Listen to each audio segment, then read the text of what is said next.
2 years ago, my husband and I moved our family across the country with our three kids and our cat.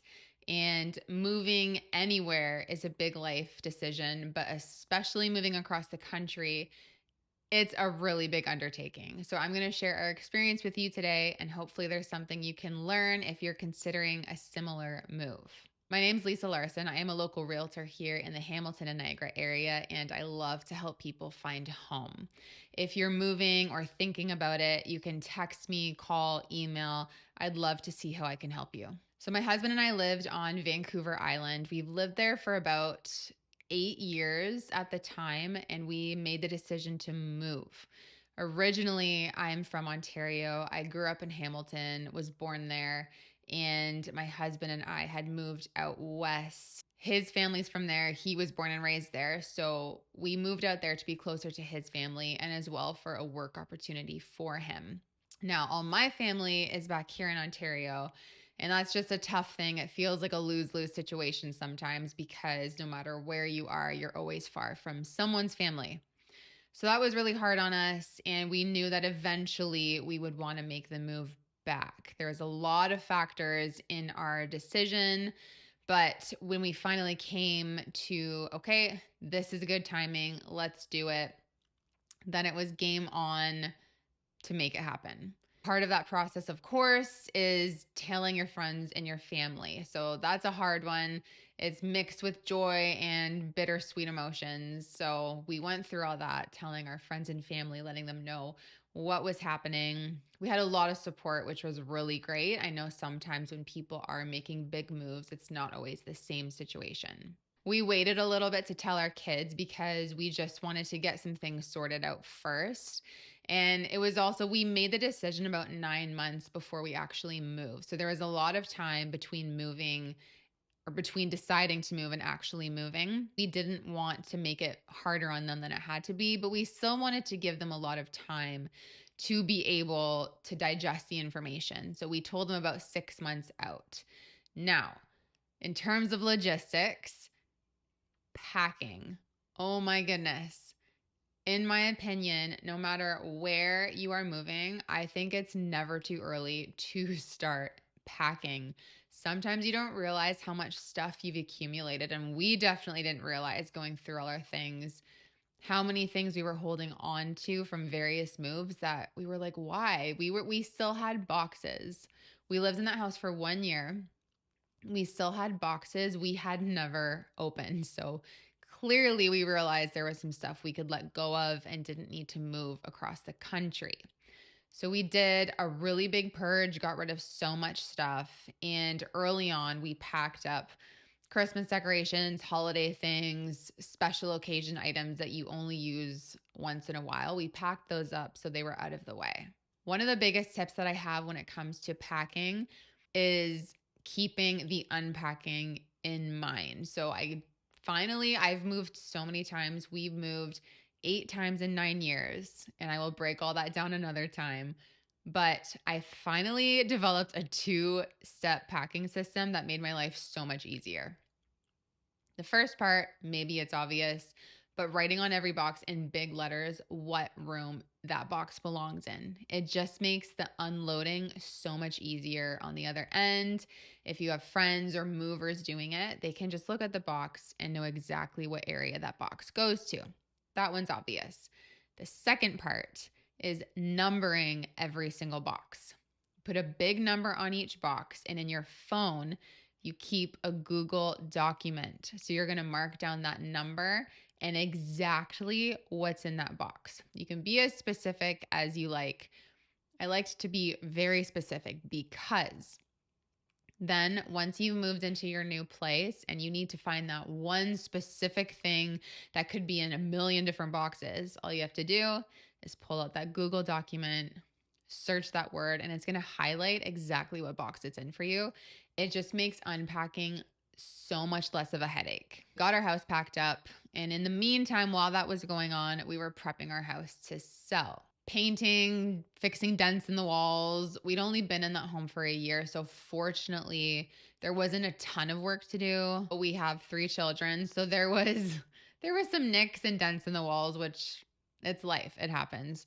So we worked on that so that we'd be prepared when it came to selling. Selling a home, showing a home when you have kids is just a whole nother ball game. And one of my tips from that too is when we had a showing and I'd get the house clean, get the three kids in the car, I'd take a laundry basket and I'd go and pick up any just little things, little toys that gotten taken out or just little things that didn't really have a place. I'd throw them all in this laundry basket and I would take the laundry basket and put it in the trunk of my car. And that way I just felt like the house was like perfect looking. All the little knickknacks and stuff that had gotten knocked around was out of the way. It just was a huge peace of mind to me. And as a realtor, I know that you really want the house to show as well as possible. So if you're selling, that's a little trick. Maybe you don't need to. Maybe you're very organized and your house always looks great. But if you need to, you can grab a laundry basket, throw random things in, put it in your car. I'm going to get to how we bought a home in a minute. But first, I'm going to talk about the logistics of how you're going to get your stuff across the country if you're moving that far. So we looked at a lot of different options. We looked at moving companies versus renting one of the big boxes. And we did end up going with a big box. It was more cost effective. We have actually moved across the country twice. The first time we did it, we used a moving company, but we kind of used a discount moving company. I can't even remember the name, but it was a discount moving company. And what I didn't know when we booked them is our stuff did not go on one truck and just drive across the country. Our stuff went on the truck. It drove for a little bit, got loaded off and onto another truck, drove for a bit and got loaded off and onto another truck. So that process happened 3 to 4 times across the country. And we did lose some items in the process. Unfortunately, we lost a few things and there were 2 items that came broken. So if you are moving across the country, it is so important to research your moving companies. Sometimes paying more is really worth it because you're just going to have more peace of mind knowing your stuff is probably going to be handled with more care and it's not going to be moved and unloaded and loaded again. Knowing what I know now, I wouldn't book a discount moving company for that far of a move again. Now, because of our past experience, we were looking at more expensive moving companies that had really good reputations. And we just decided for ourselves that we were going to rent one of the big storage boxes because we had friends to help us load it and unload it as well on the receiving end. And we just thought that would be a better idea. It was going to take longer to get our belongings that way. It was 4 to 5 weeks to get our stuff across the country. When I spoke to the representative on the phone, they were wonderful. They were very helpful, but I was assured multiple times that I only needed one large box. So I ordered one large storage box and it came and I saw it and I was like, oh no. Became very obvious very quickly all our stuff was not going to fit. So I had to quickly call the company and get a smaller box delivered. So they came the next day. Thankfully, it was really fast. They were really great about it.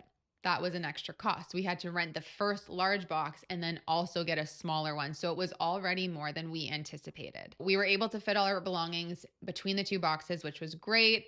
The company came in on a predetermined date. They picked our stuff up and our stuff went ahead before we did. Now, overall, our experience doing it that way was good. It came when they told us it would get there. It wasn't late. So that all worked out really well. Everything was just as we had put it in the box. It didn't get opened. We got to put our own lock on it.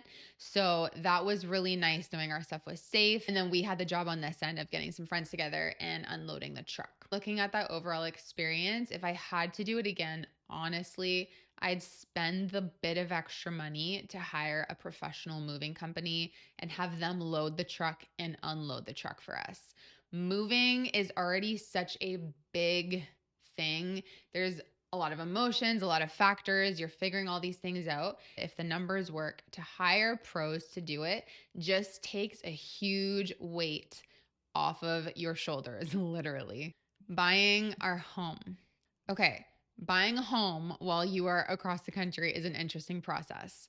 So we had a really great realtor in Ontario. We had family work with him. So he was very reputable and we trusted him. He had done well in previous transactions. And so we knew that we were working with someone who was really good at what they do. We knew the general area that we were looking in, so that helped a lot. So we set up a search relatively early so we could start watching properties. Now, we did pick a weekend to fly out. We wanted to physically see the homes. It is quite common for people to see a home virtually where a realtor will take them through via FaceTime or Zoom and walk them through the house or send videos. So that is not uncommon. We were hoping to physically see the house that we were going to buy. We had all of our criteria and what we were looking for. We knew generally what we wanted. Now, there wasn't anything that 100% perfectly matched up with our criteria when we flew out, but we still set up about 7 showings of homes to go look at. In hindsight, I wish we had set up more. Our realtor was very insistent, set up as many as you need. You're only in town for 2 days, come see as many as you need. I wish we had done more. So if you are looking for a home, don't worry about, well, the realtor, I don't want to waste their time. This is our job, is to help people find home. And so you need to look at as many options as you need to. So for some people, looking at way more options can kind of just muddy their thinking and actually make the process a little more complicated. But some people need to see every possible option. So, whichever type of person you are, don't worry. It's a realtor's job to walk you through this process and help you find what you need. We went and saw these 7 homes and we didn't love any of them, unfortunately. There was maybe 2 that we thought could work and that were contenders, but we decided to wait on putting an offer in and just give it another month, month and a half, and see what else would pop up on the market. And we got closer to moving day when we had to be out of our current home and we were starting to feel a little anxious on, we don't know what we're moving into. We picked a cutoff date and said, okay, if we don't find a property by this date, then we'll go back to these 1 or 2 contenders that are still on the market and choose one of them. The cutoff date came, and that morning, the perfect home popped up on the market.